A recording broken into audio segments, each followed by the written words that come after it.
दुसरीकडे जळगाव महानगरपालिकेच्या निवडणुकीत महायुतीच्या उमेदवारांची बिनविरोध निवड होण्याची मालिका सुरूच आहे।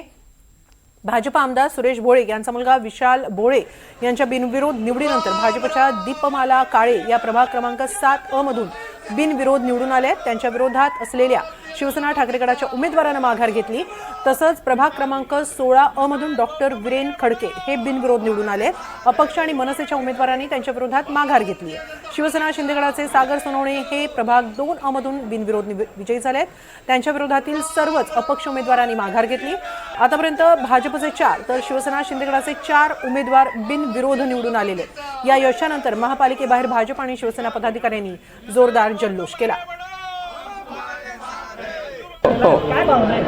खूप आनंद झाला आहे की म्हणजे जेव्हा पेपरामध्ये वाचलं होतं की दीपाताईंचं तिकीट कापून दुसऱ्याला मिळणार आहे, त्यामुळे म्हणजे भीती नव्हती, लोकांवर विश्वास होता की मी जे कामं केलेले होते, आम्ही जे वार्डामध्ये कामं करतो त्याच्यावर विश्वास होता आणि गिरीश भाऊंवरही विश्वास होता की गिरीश भाऊ आपल्या कार्यकर्त्यांना कधीच नाराज करत नाही।